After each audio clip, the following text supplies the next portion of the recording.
what it means to be a woman is often defined, at least in part, on a woman's ability to bear children. Now, not everybody subscribes to this definition of womanhood, right? There are women that do not have children because they decided that they don't want to. But then there are also women that don't have children, not because they don't want them, but for other various health reasons. Our guest for today is going to share her struggle with infertility, her experience with IVF, and how she balances being a busy mom of four, being a wife, and a business owner.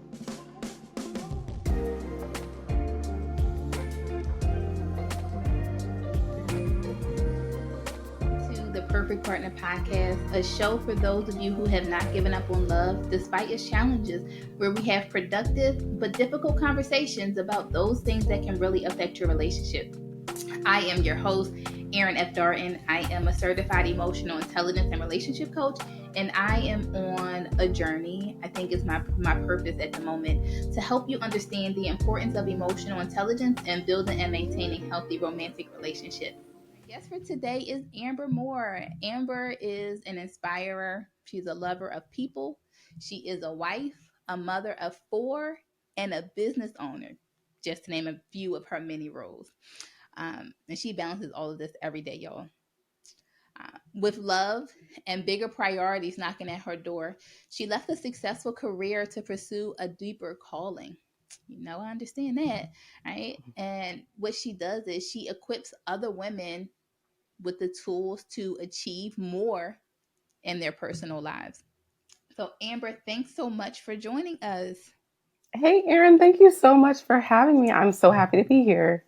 I'm so excited for this conversation. This is one topic that I have no idea about. I don't know if I will ever be a mother, but I know that this is something that a lot of women desire. But at the same time, a lot of women also have issues with infertility. And so, can you tell us a little bit about your story? Yes, absolutely. So, a bit about my story. And first of all, you're absolutely correct. It's really interesting how much infertility has grown so much, even in the recent years. I know for me, I didn't even really know about it until I was going through it. And so, more about my story. I married my childhood sweetheart, and we have been together for, let's see, we've been together for 19 years, married for 16 years. And I had the yes, so it's been a little while. But for me, in kind of my journey to motherhood, I always knew that I wanted to have children. I always said I wanted to have two kids. Like that was my picture perfect like little dream. Okay. And I was going to get married, and we were going to have the kids 4 years after we got married. Oh, you had the And damn like the whole timeline. I love it because God ain't listen to my timeline. Right. So you'll see how it unfolded because he totally laughed at what I was planning. So anyhow, but I am a planner. And so I had this perfect, like, we're going to do this. We're going to wait 4 years, and then I'm going to have a baby. I'm going to have a boy first, and then I'm going to have a girl, and we'll be one big happy family. And that was my plan. And so 4 years into our relationship, we're like, okay, is it time? Yes, it's time. We should start trying. And we started trying, and nothing was happening. And I was like, okay, it's just going to take a little time. And a year goes by, and still not pregnant. And I'm talking to my doctor, and she's just like, well, are you guys going to have kids and all of these things? And I'm like, well, we're working on it. And it was kind of just very informal, whatever. She was just like, oh, that's great. So then I go back to the doctor again for my next physical. And she's like, Amber, like, what's going on? And I remember at that time, I actually thought that I was pregnant. Mm-hmm. And I took the pregnancy test, and the nurse, and this is my first time taking a pregnancy test at the doctor's office. Like okay. The other times I've been at home. And I took the pregnancy test, and the nurse comes, and she was like, oh, hey. And I'm sitting in front of like all these people. It's like this waiting area. All these people are right here. She's like, hey, I just wanted to let you know, I'm so sorry, but you're not pregnant. And I was like, and I was convinced, like this time, I was like, it's for real this time. Like it's happening. I was convinced.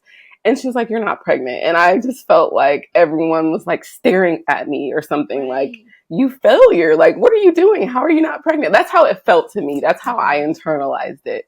But anyway, I ended up, going back in and talking to the doctor, and she's like, Amber, maybe you should go see a specialist. And I'm thinking, because again, this is like foreign to me. I have no Mhm. idea about anything. I wasn't expecting this. I was just thinking it's taking some time. Maybe I'm not timing it up correctly, all of these things. And so I go and talk to the doctor, and she's like, well, maybe you should go see a specialist. They'll just be able to do like some tests and help you pinpoint what might be going on. I'm like, oh, okay. Like I go to the endocrinologist. So that's the person that deals with all the female organs and how Okay. they should be functioning and things like that. And so anyway, I go to her and they do all these tests.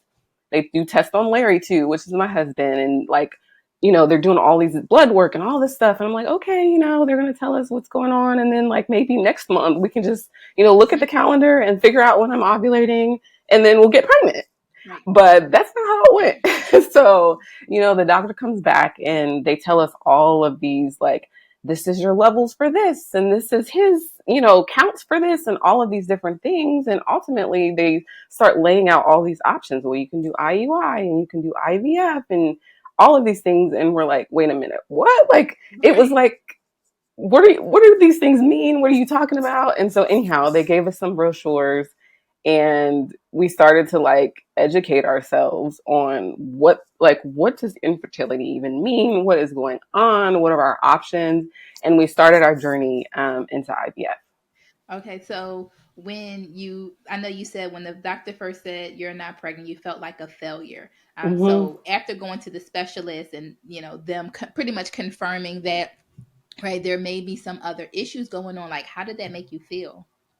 Yeah, I would say that I was completely blindsided. Like I didn't realize the magnitude, I think, even of that situation in that moment. I didn't realize like how much we were going to have to walk through and over the next over a year. But for me as a woman, I felt like what's wrong? Like what is wrong with me? I should be able to have children. And I was in this situation where I had kept myself until marriage. Like I had done all the quote unquote The right right things. things.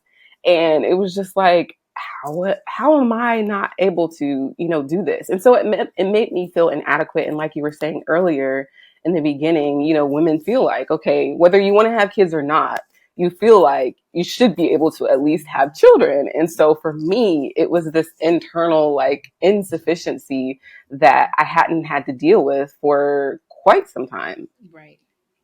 Yeah, so that's interesting. And so, what about your husband? Do you know, like, kind of, did you guys ever talk about like how it affected him? Yeah, so it's, guys, in my experience, guys have a different way of communicating sometimes and Okay. expressing themselves. And so I think later on, after we kind of got to the other side of it, Larry talked a bit more about how he was feeling. But for him, he more so got into this mode of like, okay, we're gonna figure it out. Like, what do we have to do? We have some big decisions to make because there were some really really big decisions that we had to make Hmm. within the whole process. And he felt like for he probably similar to me, he was a bit blindsided too because there were some things going on with him that he never realized he was part of the equation that we were now both dealing with in terms of me being able to get pregnant. And Right. so, I know that there were some things for him to work through, but I think that his biggest approach in that moment was just supporting me because ultimately I was the one who was going to have to go through all the treatments and all of the physical components of it. And Hmm. so he stepped up to the plate in a big way in order to support me through that. And that's awesome. So, when you talk about support, do you remember what type of support was like really helpful for you in that moment or in that season for you? Yeah, so I would say it was different because at this point it's been almost 10 years since we went through it the first time. And Hmm. at least for us and in our community, a lot of people didn't talk about these things. Like people didn't really talk about it. We didn't tell our parents right away and different things because we felt like we needed to know on our own what we were Hmm. doing. Like we had huge decisions that we had to make in terms of like, okay, are we going to go to scientific methods to bring a child into the world and all of these different things? There were like the financial component of it. because IVF, I mean, I looked at the bill afterwards and it was like $30,000 to go through the process. And that was for one round. And so there were all of these different things going on for us. And we're like, you know what? Instead of having everyone in our ear and Mm-hmm. getting everyone's opinion about what they think we should do and what we shouldn't do, we said we were going to go through it together. And Mm-hmm. that's what we did. But in terms of support, you know, I'm a woman of faith, and so I believe strongly in God, and that's what carries me. And so that was my anchor. But outside of that, you know, Larry was very supportive, and support from him looked like since we've known each other for so long and we Mm-hmm. built our relationship on friendship, like literally just if you think about your best friend like that you just kick it with and you just laugh and do life together, like that's Larry and I. And so because we had that type of relationship, it was just like it was this situation where for most people it could have shaken them to the core in terms of, well, we thought that, you know, things were going to look like this and we thought we were going to be able to have kids and now we can't, like what are we doing? It was the complete opposite of that for us.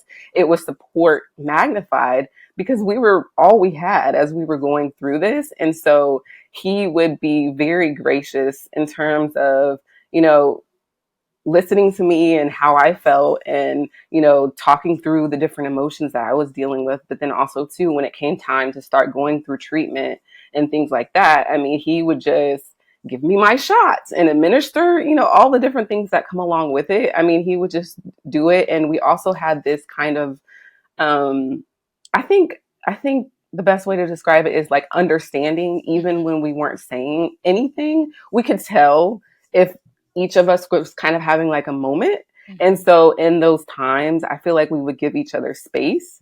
Or if it was brought up, we would be there no matter what was going on. It was like, okay, this is, you know, he needs me right now, or vice versa. And we would just, you know, talk through it or do things to take our minds off of it and things like that. And so that's what, you know, that's what support looked like during that time.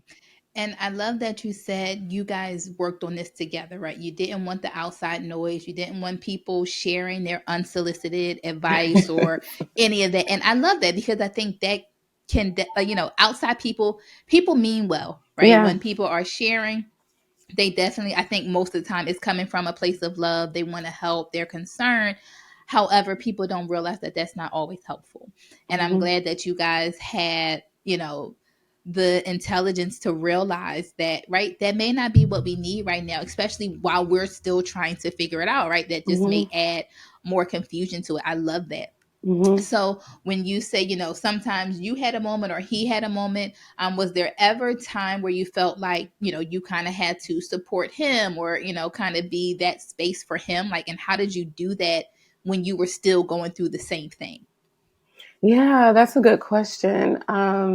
You know, I think for me supporting him, it was like when he wanted to talk about things or we had something that we needed to figure out, and I could tell that it was maybe weighing on him a little bit.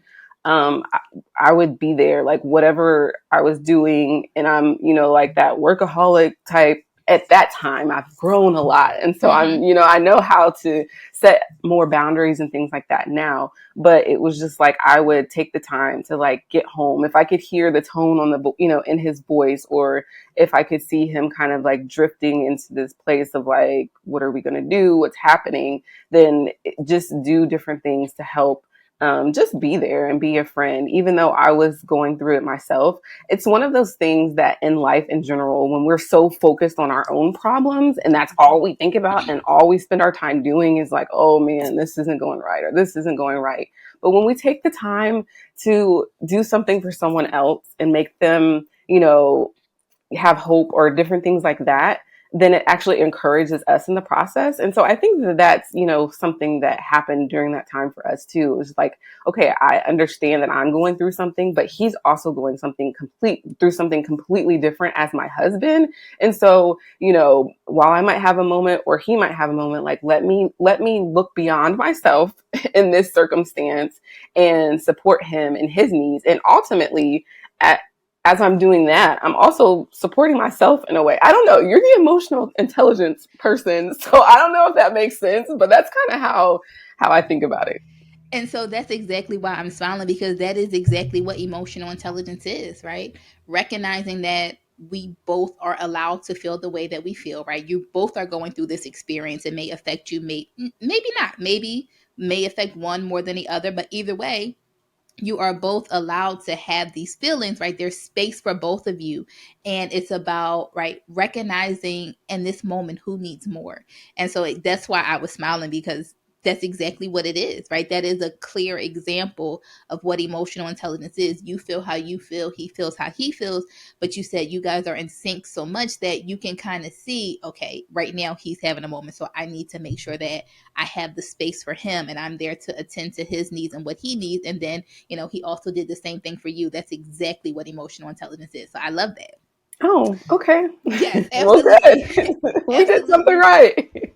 You did a lot of things right, if you ask me. So where the I know you said it made you guys pretty much come together to kind of tackle this issue together. Do you feel like there was ever a negative impact on your marriage from this experience? Hmm. Honestly, I don't recall a negative impact. I really don't recall us ever being at each other's throats Hmm. about it or, feeling like we couldn't move past where we were. I think that we both carried a piece that no matter what happened, that we would be okay. And we truly did grow stronger together. And I think that it has helped. That's probably one of the most challenging experiences that we ever Hmm. experienced in our marriage, but it helped us grow even closer. It helped us appreciate each other even more, and it helped us rely more on, I would say, each other's strengths in challenging times. So there's honestly nothing that I can think of. I would say financially. So we had really really really good insurance, what I'm so grateful for. I think that if we didn't have that in place, that would have been like maybe not maybe not between us, but just another hurdle Hmm. that financially we would have had to figure out, like, how are we going to do that? Which we know money, when it comes to relationships, it can have an Right. impact. So Yes. I think that that could have potentially been, something that was a challenge, but fortunately we didn't have to deal with that. I love that. So this question I'm going to ask you, I've wondered this myself. Like, if I ever found myself in this situation, would I, go through some of these other methods to, have a child, or would I feel like I was playing God? Hmm. Right? Would I like, so did you ever have that thought, right? Did you feel like you were playing God, or right, kind of walk me through that, your decision to Yeah. actually go through with IVF. Yeah, so that's a big one. That is a big one that we dealt with. And part of the reason why we didn't want to have people involved with us coming to a conclusion was that piece specifically, feeling like we were playing God and feeling like we were tampering with whatever, it Hmm. was. And so, our approach was, and what we do in our relationship when we have any type of big decision to make is we normally will talk about it and we won't quite share what each other is feeling yet. And then we'll come back together on the topic and we'll say, okay, now what are you thinking? Now that we've had time to talk about it, what are you Hmm. thinking? And so we did that. That was our approach. But for me, it was challenging. Like it was a hard decision because I'm like, okay, well, maybe it's just not meant to be. Like maybe I just shouldn't be a Hmm. mom, or, how am I going to take matters into my own hands and go and kind of make it happen myself type of thing. But ultimately, what we came to and what I came to kind of in my solitary time to kind of think about what I wanted to do was that, God gives people wisdom. And this is ours. So I'm not saying that is this is our approach. This was our perception that the Lord gives people wisdom. He gives, medicine, doctors, all of these things. And we just felt like that was the next step that we needed to take. And so just like, if you have an infection and you go to the doctor and they're like, well, you need this antibiotic to clear it up. And some people might say, hey, I'm just not going to, do it. Hmm. But, it's not to the extreme of IVF because you're talking about bringing a human into the world. But Right. just going back to the fact that, our conclusion was that he gives people wisdom. He uses medicine, and we feel like we just felt like it was time, and it was what we needed to do. Okay, and I love that, right? Like you said, this is what works for you. So you guys decide to go through with it. Now, what is this experience like? Because so at one point in my life, I thought about being like an egg donor Mm-hmm. until I saw what it takes. Until I saw that I right, and it actually plays pretty good. I see why now. And I had Mm-hmm. got all the way to the point where like it was time to go in and like not necessarily I had already had the interview. I passed the interview, background check, screen. I had passed all of that. And then they gave me like, this is what it's going to look like. You got to be able to come in when we say like you got to take these Yes. needles and these shots. And I said, oh, He said wait it's a not for second. me. You guys didn't disclose this in the beginning. You didn't say anything about a needle having to take shots every day. When like whatever you say, I gotta come. I gotta. That part wouldn't have been an issue. Like actually getting there. But this whole needle thing and every Mm-hmm. day definitely gave me pause. So Mm-hmm. tell us like what is it like going through that? Like I couldn't put myself through that for somebody else, right? It might be different if it was for me, but I couldn't see myself doing that, and I wasn't going to have the child. Mm-hmm. I wasn't that committed to helping somebody else out. So Mm-hmm. sorry. Mm-hmm. So No, tell it's so tell us what this IVF like. Can you first explain what it is, and then we can talk about your personal experience? yeah, absolutely. Okay, so how much time do we have on this podcast, Erin? No, I'm just kidding. I'm kidding. I'm kidding. Okay, so the best way that I can there's so many layers to it. So I'll start with Okay. explaining what it is. So, usually if you have infertility issues, there's something in your body that you're not, fertilizing an egg and you're not doing whatever your body does during the normal process. And so, Okay. um, IVF is when essentially they take an egg from the female and they take sperm from the male and then they put them together. Essentially, think of like high school chemistry where you put things under a petri dish Okay. and they put them together and essentially wait until they see if they'll fertilize. And so normally that's happening inside of your body. IVF, you're taking these things out of your body and their scientists are essentially incubating them and like hoping that that process happens outside of the body in their medical terminology. I don't know what their Mm-hmm. terminology is. And so after that, you have to see, okay, you got the egg, you got the sperm, did it fertilize? Okay, good. It fertilized. Is this going to be a embryo that we feel like we can put back into you now and see if your body will embrace, is for lack of better words, this embryo, and then you can produce an actual child. And so I guess that's the like super watered down version of the actual process. Mm-hmm. But going through it, like you said, Aaron, there's so much to it. But going through IVF, there's so much almost like buildup because there's so many steps to the process. Like first, you get put to sleep, and people's experiences might be different. So this is Mm-hmm. my experience. But you get put to sleep first of all to get the eggs, what they call retrieved, and so they're taking these eggs out of your ovary and then they're seeing if they're going to mesh with the sperm and be creative over, create an embryo. So that's kind of Mm-hmm. like step one. That's like a big milestone. Like, will you get any embryos? Like that's the Okay. whole thing behind that. And some people get lots, some people get maybe one or two, some people get none. And so that's the thing. Like if you can't get past that in IVF, if you don't get any embryos, like you're not going to go any further. And Okay. so you wait to see if they get the embryos, and there's this whole anticipation because you're like waiting for this phone call after the whole thing has happened to see if you got any embryos.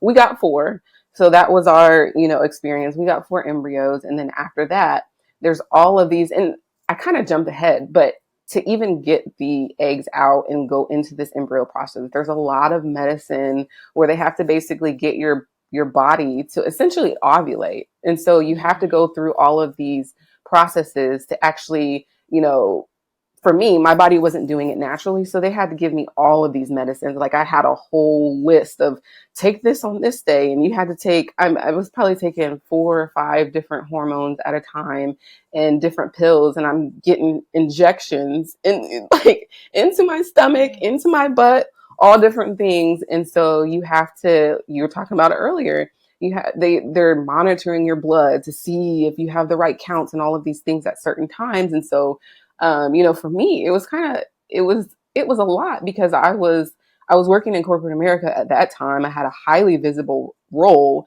And I'm the type of person that, like, I know my schedule. I know when I'm available on all of these things. I'm trying to juggle these doctor's appointments that are very sporadic. Like, you don't necessarily know in advance. Sometimes it's the Hmm. day before where they're like, okay, we need you to come in. We got to check your Right. blood again and all of these things. And so there's all of these things going on.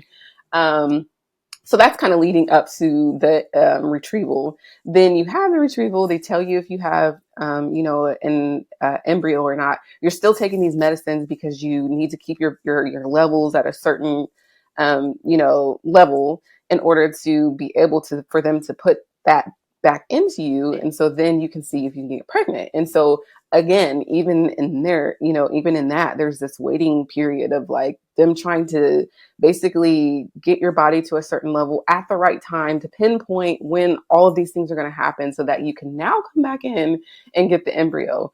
And so I won't exhaust the question because the other component of it is like, okay, well, how many embryos are you going to put in? Are you going to put in one embryo? Are you going to put in two embryos? How many do you want to do?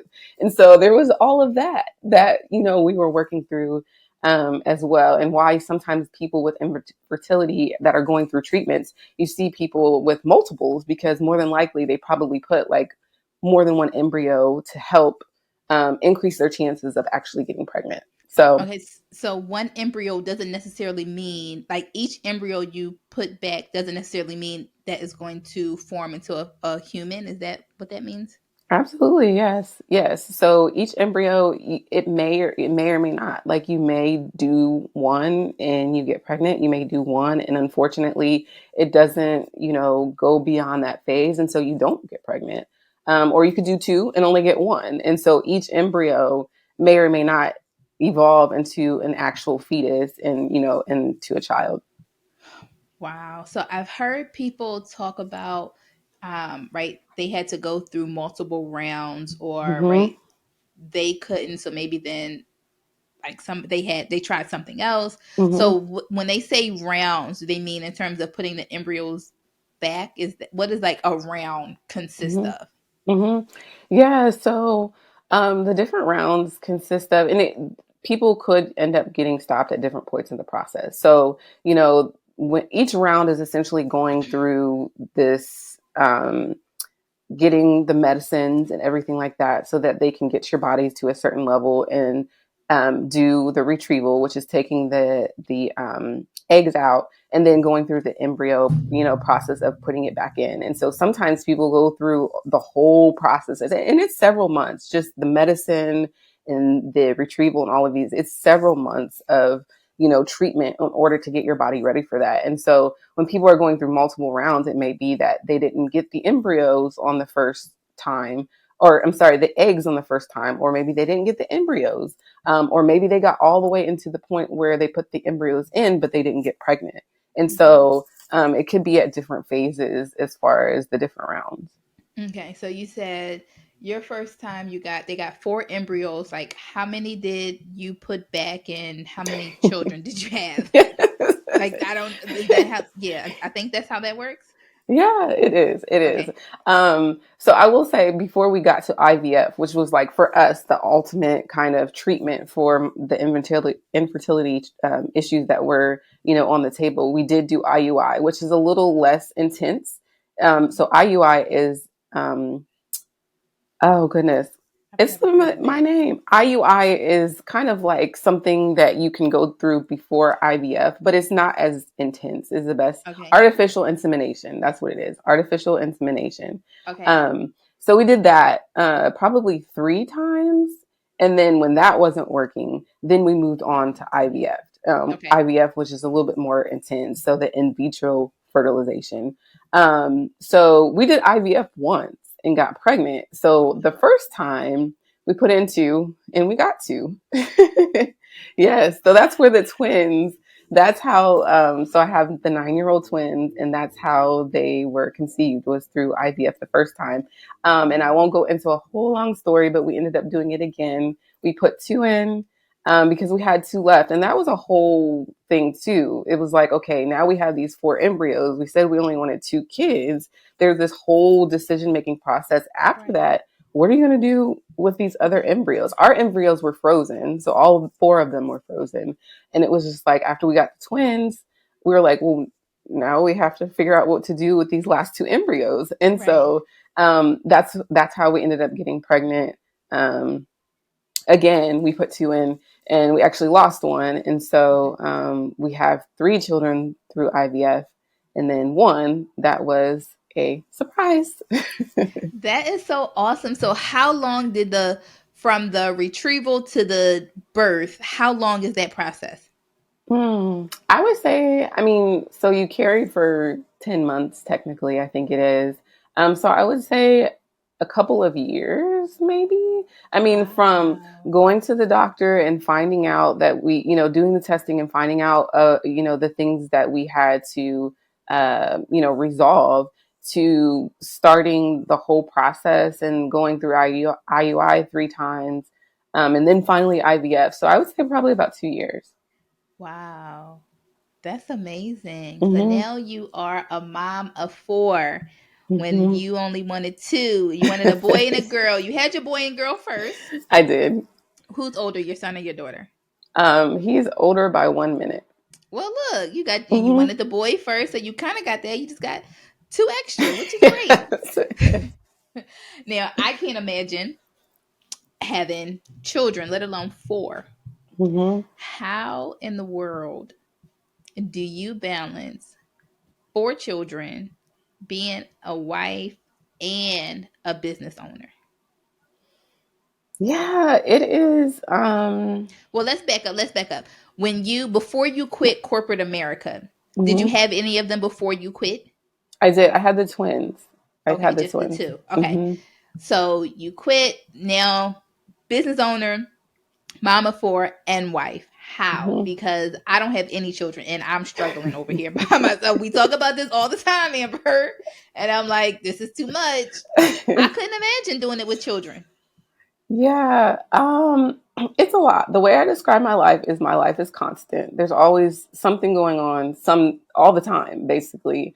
But for me, it's perspective. I would say that it starts with perspective for me. It Mm-hmm. starts with, okay, Amber, you can do this. And it starts with this mentality. That's the other thing, too, about going through IVF and having such a challenge, getting to where we wanted to be and having children. I think that it Mm-hmm. caused us to appreciate them even more.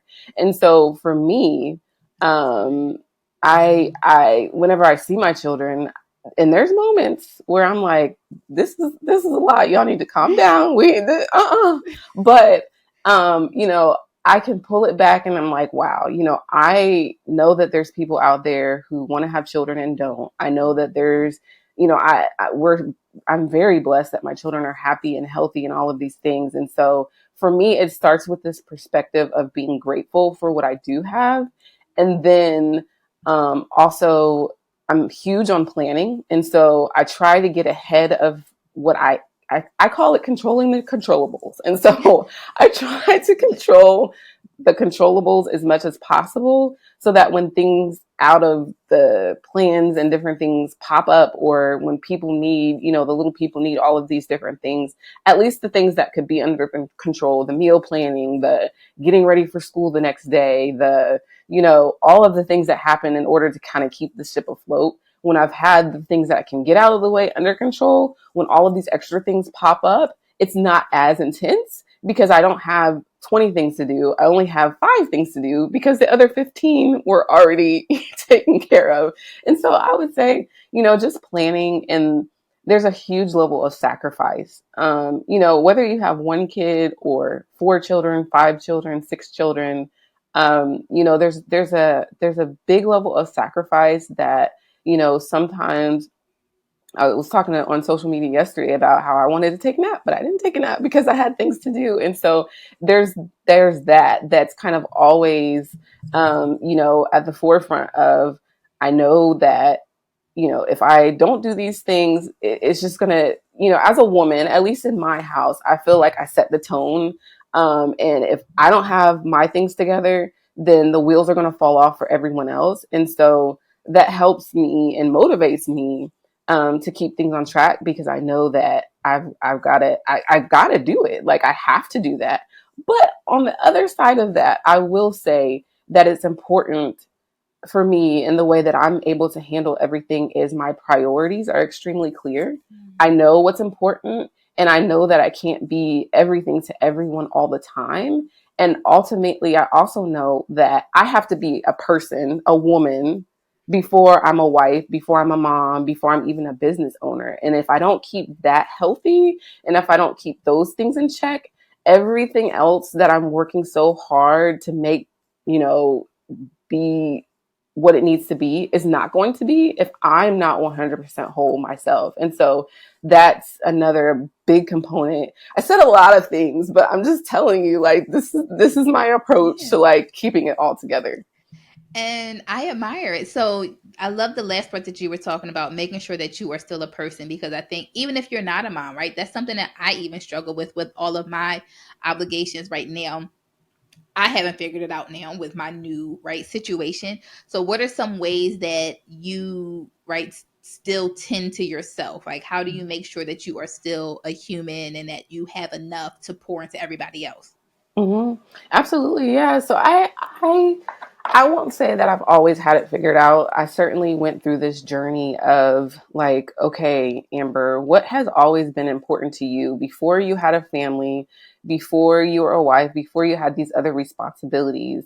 What is important to you? What makes you thrive? What makes you happy? What makes you, tick? And it took me some time to kind of peel back the layers and start to almost rediscover myself and pull those things out of myself, because you can easily get lost in the shuffle of everything going on around you. And so, my biggest thing is anchoring on who you are at the core, like what makes you you, what motivates you. And then from there, while we all have different responsibilities in life, whether you're a mom or not, like there's so many different things that people are dealing with, and trying to make ends meet or whatever the case may be. um yes, you can't just say bye, I'm taking a moment for me, see you Right. later. But finding ways to incorporate those things that make you tick in the midst of your responsibilities, and also creating boundaries, being comfortable with saying no to something over here, because you know that you have these other responsibilities and you have yourself that you need to find time for. And so, for me, I just find outlets, even if they're not as extreme or as elaborate as they may have been before the current responsibilities on my plate. I find time to journal, or I find time to read. I find time to, this sounds corny, but I guess I'm kind of corny and quirky, but, I find time to listen to the song that just makes me like takes me to a different place and helps me really, remain anchored in what, brings me joy and peace, whatever it might be, making sure that in the midst of everything going on, that you find time for those things. But ultimately, you can't do that until you're clear on your priorities. And so you Mm. have to be clear on your priorities and make sure that you protect those things at all costs. Because, at the end of the day, if you're not clear there and you don't protect it, you're gonna be in this never ending hamster cycle of just trying to do things all the time until you're completely burnt out, and it's like you hit a wall and you're unable to function. I'm only laughing because clearly you're talking to me right now. um, just something that I feel like I always struggle with. Like I feel like I always put me last. Not always. There are often times where I put me last. Like I take care of everybody else. Like, hmm oh, somebody else needs something. Oh, I can finish my stuff later, or I'll do it another day. And sometimes it never happens. Do you ever feel guilty about making that time for yourself, or how do you not feel guilty? Because I've had that conversation with women, and I talk about making sure that you are taking care of yourself, because you can't pour from an empty cup, and self-care hmm is, you should be the priority. And the response I usually get is, but I'm a mom, I'm a wife, I can't, right? They need me, or they feel bad about taking time for themselves. So do you ever feel bad, or do you have any advice for women that may feel bad, or dads, right? People, dads are also busy, that they may feel bad about taking time for themselves. Hmm. Yeah, so I would say that I've grown tremendously in that area. There was certainly a time in my life where, because I'm a lover of people, I love people in my family, and not even just my immediate family, but my extended family and all of these things. And I just love people in general. And so, you know, I was reading a study, I think it was yesterday, where they were in your brain, women, us as women, we're naturally wired. I don't remember if it's the right side or the left side, but we're naturally wired to be this nurturer and, more emotional. And we just, care and, things in different ways than men do. But, and I used to be that yes woman, like, oh, you need something? I'm here for you. I got you. Okay, we can do this. And then until I got to that point that I was talking about earlier, where I hit a brick wall and my health was suffering. My health was deteriorating, and the people that were closest to me were suffering the most because I'm out here trying to be everything to everyone all the time. And what I discovered about me was, as much as I love and care for people, a bit of that always saying yes was embedded in lack of confidence and feeling like I had to people please. Like I had to please everyone to be validated and to feel like, I was doing something, like I had to go solve, the whole world's issues. And so it was like I had to really think about that. Like, Amber, why are you doing this to yourself? And so that helped me really shift gears, and start really thinking about, like, okay, why are you saying yes to this right now? Is it because you truly want to help, or do you feel like you need to prove something? Like, what's going on? But in terms of helping the next person, sometimes when we're saying yes all the time to that one person or to that one thing, we're being enablers for areas that that person needs to grow in personally. And so, sometimes you're helping someone else more by saying no than by saying yes. And so there's all of these different things that come along with it. But I totally agree. Like, you can't pour from an empty cup. And I say it all the time too, the example of the airplane, and they say, put your air mask on before you try to help the next person. And so it goes back to what I was saying before. You have to make sure as a woman that you're whole. You have to be whole, and you have to know who you are, and know what's necessary in order for you to be your best in life. And once you do that, you can help the next person. But in terms of, guilt tripping, oh, well, I didn't do that, I didn't do this. That's the other thing. How realistic is it for you to solve everyone's problems? Is that even realistic? Like, are you going to solve everyone's problems? No, it's not even humanly possible. So why are you allowing yourself to take the brunt of everything in everyone else's life because you're trying to take it on and be someone's savior? Like, I'm just a very overt person sometimes, Erin, and so that's the way that I look at it. You're trying to help, but are you really helping? And if you're saying yes to someone else, what are you saying no to? Like, I say that all the time. If I'm saying yes over here, I'm saying no to this over here. And so which reality do I really accept and want to live with? Mm-hmm.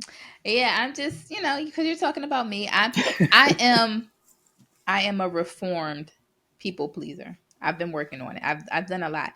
But I will say this, when I first started learning that no is a complete sentence, and when I first started telling people no, like I was scared to tell people no, right? Mm-hmm. If I don't do it, who's going to do it? Probably an overinflated sense of self, right? You're not the only person that can help. But the first time I told somebody no, you know what their response was? Okay. Okay. Yeah. I was so like, okay, so you don't need me? What? But then I had to think about it, like, girl, you're not the only person. People will be okay. Mm-hmm. Right. And I think I probably had an overinflated sense of self that I was the only one that can do it. If I don't do it, nobody's going to do it. Or if I don't do it, everything's going to fall apart. Girl, don't think so highly of yourself. Mm-hmm. Right? Give people more credit. Like, you're not the only one that can do it. And that was kind of like a reality check. Oh, now I say no. a lot more than I used to. Mm-hmm. Not as much as I should, but a lot more than I used to. Whether I really asked myself, do I really want to do it? Because I think at that time, I would definitely do things because I felt like I was supposed to, or it was the right thing to do. Now I have gotten better to the point where I only say yes when I really want to, Mm-hmm. which makes Mm-hmm. sense. So you clearly are busy. What does a typical day or week look like? I know you mentioned like controlling the controllable. So how do you do that in your day to day? Yes. Well, one thing too, if I can Absolutely. comment on something that you were just saying in terms of saying no. Saying no is something that took me a while to become comfortable with. But the Hmm. one thing that I do want to add about that is that people are not going to be happy with what you do all the time anyway. And so, what is the point of trying to make everyone happy? Someone's always going to say something about what you're doing. Someone's always going to be disappointed that you didn't do this or that. And so, wearing yourself into the ground to try to be yes to everyone is not realistic either. So, I did want to just say that. Hmm. But in terms of my day, a typical day, so usually things change sometimes, particularly with the two youngest, but usually the twins will get up and we'll get them breakfast out the door ready for school. And then right now I am in between childcare, so I had a nanny and I don't have a nanny currently, still looking for the right one. And so right now I'm juggling work during the day with the two youngest. So the two youngest are almost 10 months and 2 years old. And um, so they're home with me during the day. I try to plan my day that I call them less mind, like my more mindless tasks happen when the youngest are up. And so I try to just do, if it's sending a quick email or doing things that don't require me to be fully locked in and Hmm. focused on what I'm doing, I'll do that when they're awake. And teaching them, because them learning and being, on track with their development and things like that are important to me. And so making sure that we're working on our milestones and different things like that when they're awake. Then when they go to sleep, I lock in on, work tasks that might require a bit more of my attention and focus. And so, just doing work related tasks and things like that. And then once they get up from nap, usually the twins are home. And so they'll kind of have their homework time. I'll juggle the youngest. I call them the littles. I'll juggle the littles and kind of keep them occupied as much as I can while I wrap up my day. I'm a huge planner. And so I keep everything in my planner. I write down all of the tasks. I find that it helps me if the week before I write out everything. Like if I know that there's certain appointments and things like that I have the week before, if I write those out first, and then the day before things come, I'll write down my task for that specific days. And then I would have already had my goals for the week written out, and so I can kind of just pull from those goals and determine how to fill in everything else. I feel like your eyes are glazing over and you're like, what are you No, talking? they're not glazing over. I'm looking. I'm impressed because I don't have kids and I don't even do all of this. And right, yeah, no, they're not glazing over. I'm impressed. Is what this look is. So, Okay. So I'll just go through the planner because sometimes there's so many different things going on, particularly with the young kids being at home. There's so many different things going on all the time. I feel like if I don't have a plan and I don't know what needs to be done, I'll kind of be all over the place with that, too. And so anyhow, once they wake up and the twins are home, they're doing their homework. I'm keeping the littles occupied and wrapping up my day, seeing what else needs to be done. Then I move on to dinner. And so, of course, the planner and me, I have a whole dinner schedule and I know what's happening. And so, it's just a matter of prepping dinner and getting it done. Once the kids go to bed, then I'll pick work back up. And usually, if there's something that I really, really need to focus on and like lock in, I'll do it at night. And so I'm usually up, as you know, I'm usually up pretty late at night into the morning until, everything starts all over again the next day. and when are you ever a wife? Like how with 4 kids? Yeah. every day. I mean, I'm still a wife every single day because it changes though. It changes dramatically in terms of I always um, tell people like the things that you didn't realize would change when you have children. Just being able to sit down at dinner and talk about your day. That's not, it doesn't look the same anymore. Or just being able to like, hey, we're going to go to the movies and go check out this, unless you have a babysitter lined up and all of these different things in place, it's not sporadic anymore. So it changes a lot, but we find ways to incorporate that into our lives. Usually our date nights are once the kids go to bed on a weekend, Mhm. we'll, watch a movie or something like that. But it also makes me think of something that we didn't talk about earlier, but when I think about that time where I couldn't have children and that was like the only thing, I was like, I just want to have a kid. I want to have a kid. It's like, you don't, sometimes in life, you want something so bad, but you don't realize until you get there. You're like, wow, actually, I mean, and I love my kids. Don't get Of me course. wrong. Please do not get me wrong. I love them to life. But you're like, wow, I did not realize that all of these things, the things that I was just talking about, change completely. And so it just reminds me to appreciate where you are in life. So, anyhow, um, that's a typical day in the household. That sounds amazing. So, for anybody that's juggling multiple things, whether it's children, being a spouse, working, do you have, I guess, a few tips or things that you feel like these are maybe the most important things? I know you mentioned having your priorities in order. After that, like, are there other things for people that need to balance and juggle multiple things? I'm mostly asking for myself, but other people can hear too. For the people in the back too. Yeah, too, but mostly. Yeah, I would say after priorities, um, not being a perfectionist. Don't expect things to be perfect because that's also not realistic.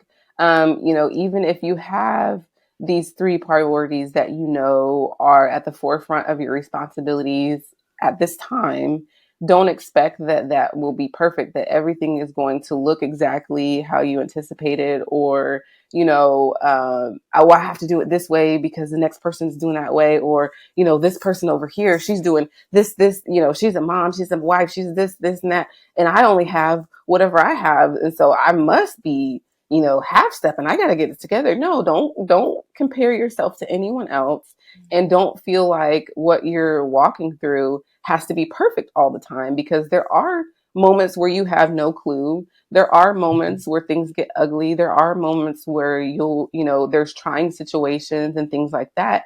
And, it's just about doing what's necessary in that time, in that moment sometimes, in order to take care of, what might be knocking at your door. And so, outside of having priorities and, staying focused on your priorities, don't expect it to be perfect. But I would, and we talked about it, some already, but being whole and having these outlets for yourself is so important. If you're wrapped up in everything that everyone else has going on, and you're not taking that time for you, you're going to lose that passion, that interest in anything, because ultimately what you need to survive and thrive and be okay yourself is not being fulfilled. And so anything else is not really going to get there for you either. And so everyone is different too. And that it kind of goes back to my earlier point that you can't expect things to look in your life how they need to look for the next person. I think a big thing too is you have to figure out what works for you, figure out what motivates you, figure out, when you work best and how you work best in terms of accomplishing what you need to accomplish. And, starting there and just taking baby steps, along the way in order to achieve what it is that you're working towards. I love that. Okay, so you master planner, and so you work with women to help them also become, I don't know if you help them become a master planner, but you help them get more in their personal life. What does that look like? Like, tell us more about the work that you do with women. Yes. So I work with women specifically on time management, and it really comes down to, for me, I like to break it up into priorities. So we talked a lot about priorities already, but really, when I work with women one on one, we'll talk about um, areas that they feel like they just don't have enough time. Like they want more time in their lives for whatever it may be, whether it's working on a hobby or, time for their family or time to date, time for everything. And so we'll start to talk about, okay, well, what are your priorities in life right now? What are your future goals? What it is that you want to achieve and accomplish? What are those things for you in your life? Because ultimately, once you can identify those things and those things get crystal clear, then you can start building your time around those things. And so, and ultimately, once you get clear on those things, you'll see that you find more fulfillment in what you're doing on a day to day basis because you're doing things that feed your spirit, feed your heart, feed your soul, and they help you get closer to who you truly are at the core. And so I say time management, but it's a lot more than time management because it's really about figuring out, you know, what it is that you want to do and accomplish in your life and really building a lifestyle around that to help you actually get there. Agree. And so I'm smiling because I think about the conversations that we have. And I have not done, don't be like me, y'all. I have not done what Amber has told me to do. I know that I need to wake up earlier.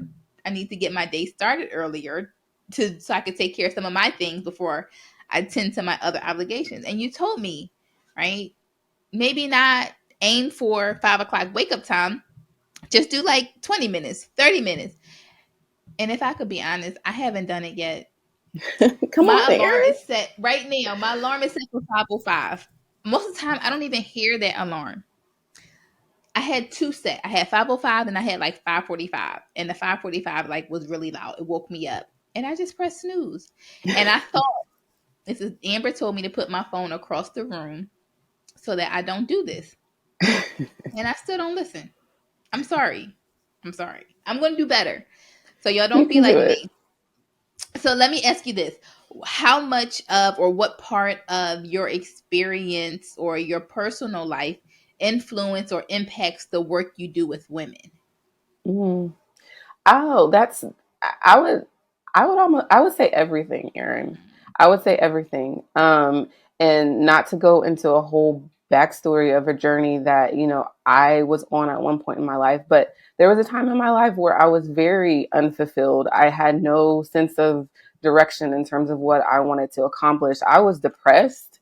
I was just very like hard on myself about everything for no reason, but it really was because I was like, why am I here? What am I here for? Like, what am I working towards? And this is before college and before getting married and all of these things. But I went on a personal journey of self discovery and figuring out what was going to make me tick and what was going to make me thrive. And so for me, that's a passion and love that I carry into my work every day. And so, I talked about the fact that I work with women one on one on time management, but I think that in life we can go through these journeys too, where we lose sight sometimes of the things that are most important, or we're doing 10 million things in a day, but at the end of the day, you sit back and you're just like, what did I do today? Like, what did I even accomplish? What's going on? Like, what just happened? Or a month goes by and you're like, okay, I know I went to work. I know I did this and that, but like, what did I actually do? And so, that for me, helping women uncover those things. What really drives you? What makes you feel fulfilled? What do you want your life to look like in the future? And helping them apply things right now that will help them get there so that they can experience that peace and they can experience that fulfillment from actually doing things that matter. Not to say that responsibilities don't matter, because let me be clear, like the reality is you have to work to eat, you have to, you have responsibilities that you have to take care of, but ultimately making sure that your responsibilities are your responsibilities. Okay, that's that. But what am I doing to actually be a woman? Like this fierce woman that knows who she is, knows what she wants to achieve, and is going after these things and can truly go to bed at the end of the night and be like, whew, okay, that was a day, but I did it and Mm-hmm. it felt good. Like I felt good doing the things that, I had to do today. And so, that is something that really, really, really brings me a lot of joy and happiness to be able to help women through that and to see the next person have these kind of like aha moments like, oh, I can adjust these things and this will Mm-hmm. help me get closer to what I want to accomplish. I love that. So I feel like I won't say most women. A lot of women are busy. Hmm. Most women that I know are busy. Hmm. How do they know that it's time to call you, right? Cuz my whole life I've been busy. I This is just this is my normal. I don't necessarily know that I know because I've been in therapy and I know that I got issues. But if I don't know that, how do they know that they need to call you, or when is it time to say, okay, this is beyond my control, I need to call Amber for help? Like when do they know that they need to call you? Hmm. I think it's what you just said. When you get to that point where like something's got to give, something has to change. I'm all over the place, or I know that there's more. Like I know that there's more, or I want more, and I have to figure out how to get there. Like I have to figure out how to do something beyond the way things are currently going because I feel like my life is busy or there's not a lot of meaning or whatever the case may be. Like I've Mhm. got to make a change, and that is when you can call me and I I'm glad to help. And sometimes it's a thing too of making that upfront investment because that was me too. Like at one point in my life I was like, oh, I don't have time to stop and talk to this person, or I don't have time to, I already have all this stuff on my plate, I just don't have time for it.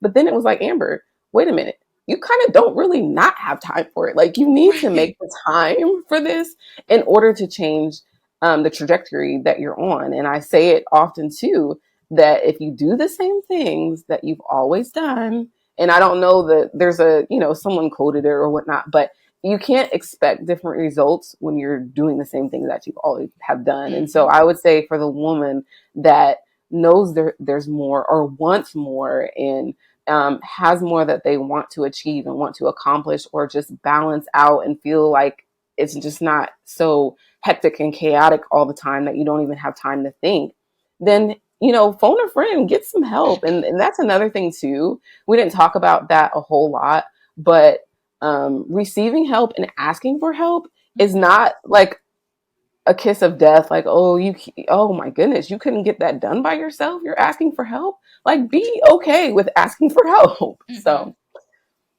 I'm all for that. Like I feel like everybody needs a nanny. Like it's let's make it. You're not lazy. You're not yeah. whatever our parents or the previous generations would tell us. Just because they did it doesn't mean that we have to. I feel like we are also dealing with a lot more stress or other stressors or pressures that they didn't have to. Hmm. So if you need help, get help. And even if you can't, right, there are definitely resources out here for you to get the help that you need. So Amber, if these so here's the other thing, and I asked you about this the other day. I feel like every mom I know complains about feel like all they do is clean all day.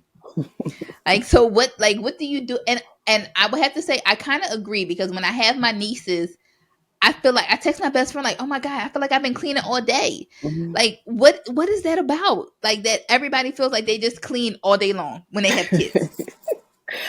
Um, yes. So kids definitely can come up with making messes in ways that you never imagined.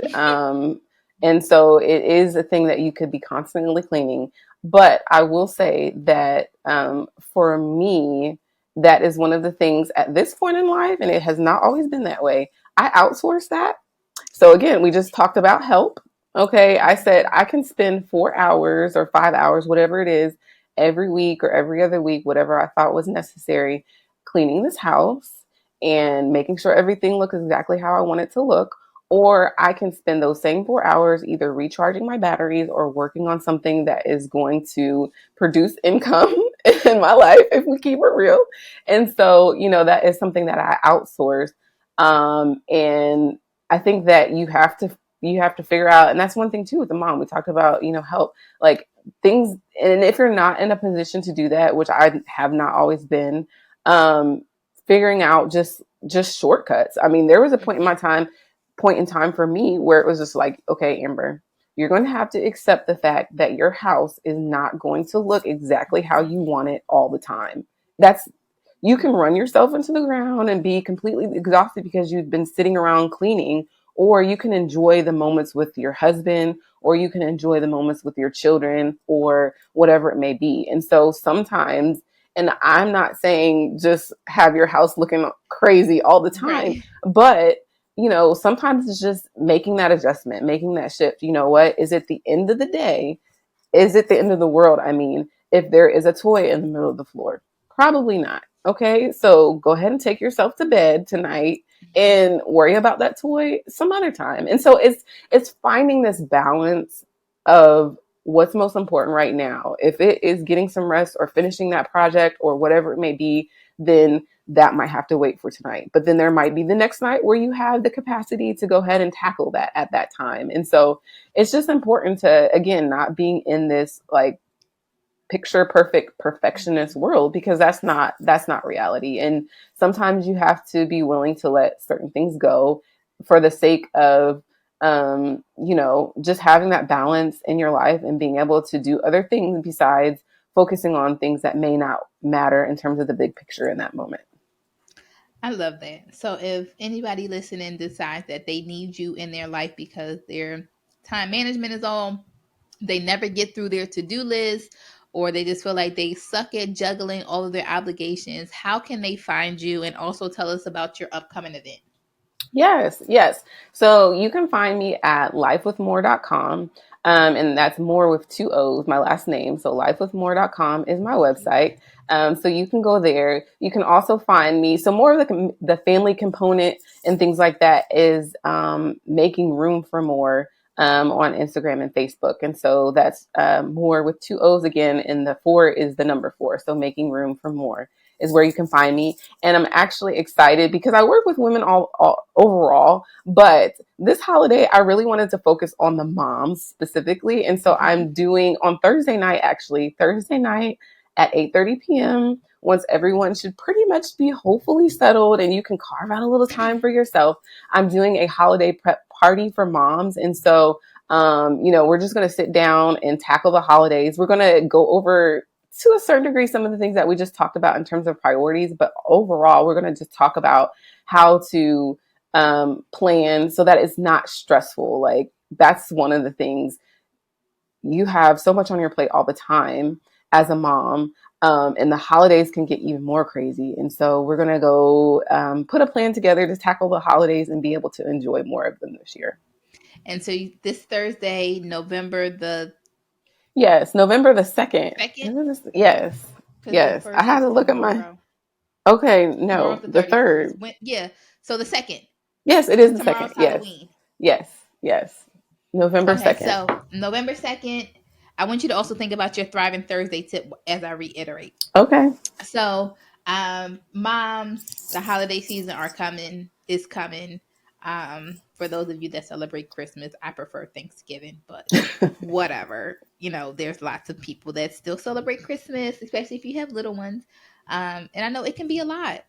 So join Amber. The workshop is free, correct? Yes. The It's workshop free. is free. All you have to do is go and sign up. So I will be sure to make sure I include the link. I will post the link in the Facebook group and on social media also, so that you guys can reach out to her and get that assistance.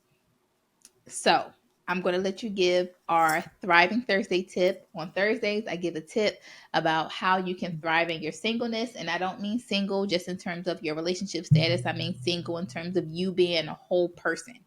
So, what is our Thriving Thursday tip? I love that. First of all, Thriving Thursday. I absolutely Mm-hmm. love that.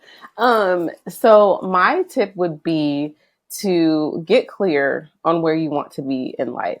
Get very, very, very clear of what you want your future to look like, what you want to accomplish, what you want to be known for. Even if it's not, I want to be the motivational speaker of the world or whatever it might be. Just get clear on what you want to be, what your future looks like, and don't focus on your current state. So don't focus on where you currently are and what you currently look like. Get clear on what you want to do and what you want to accomplish and what you want to be, and start taking steps today to get there, even if it's the smallest step, even if it actually is getting across the room with that phone with the alarm when the alarm goes off, whatever it is that it may be.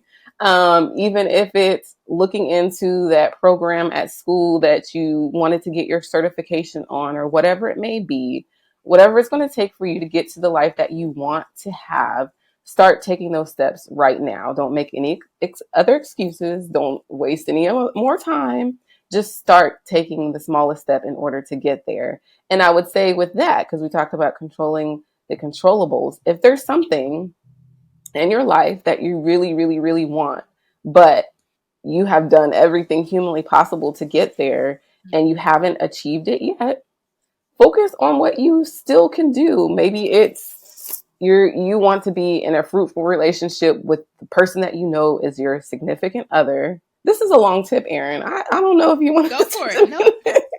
No. But maybe you're waiting for that perfect relationship, and you just haven't found the one yet, or whatever it may be. Okay, well, focus on, as a human being, what can I work on right now to be my best self, no matter if there's another person in the equation or not. And so, while there's things that you can't control what you can control. Find ways to develop yourself. Find ways to be your best. Find ways to forgive someone you haven't forgiven. Whatever the case may be, get that picture in your mind of who you want to be and where you want to go, and start taking those steps to get there. I love that. Control the controllables and be a good person, right? Because it's not all about be finding a perfect partner. You got to be the perfect partner too. Mm-hmm. So I love that. I Mm-hmm. absolutely love that. Any last words of encouragement or anything else to share for any woman or any family couple that may be going through infertility issues? Mm-hmm. Mm-hmm. Yeah. So I'll kind of hit both of them, Okay. because as a woman, infertility, is a big component to deal with as a woman. And I would say, even if infertility is not something that you're dealing with, whatever you're dealing with as a woman, know that you are enough. And it sounds like a cliche, like people say that all the time. Oh, you're enough, but you are enough.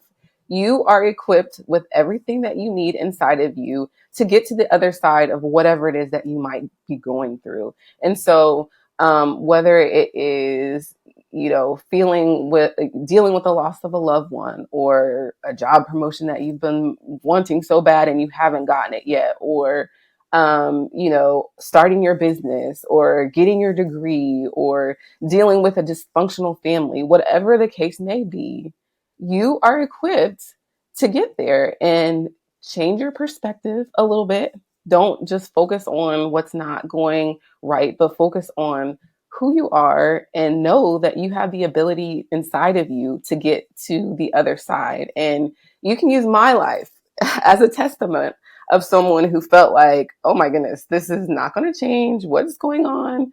Okay. It happens. And sometimes the end result may not be exactly what you envisioned, but either way, you're going to be okay. You're going to get through. You're going to get through that wall, that barrier, that grief, whatever it is that you might be dealing with. You will get through it, and you're going to be okay. And so that's the thing that I would say to the women. And then on the infertility side, in terms of couples that may be challenged in that area, first of all, stick together and be in tune to what the other person might be dealing with, and work to be on the same page, because that's important. These are big, things that have big life impact. And so remain on the same page, talk things through, get the support that you might need in terms of understanding what might be going on, or just talking to someone who's going to be a positive influence into your situation. And just know, whatever the outcome is, that's something that helped me tremendously, is when I finally let go of this, like, I have to have this way right now, And I just said, you know what? I can do what I can do, but ultimately, I don't have ultimate control.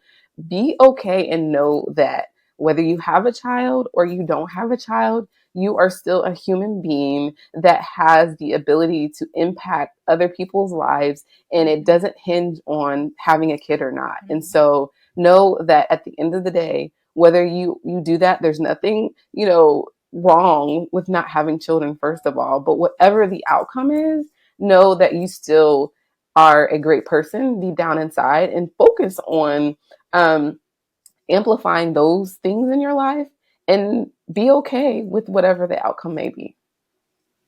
I love that. Amber, thanks so much for joining us. For those that are tuning in, thanks so much for joining us. Know that you can always join the conversation live in the Perfect Partner Facebook community. I thank you so much for tuning in, and I will see you all next week.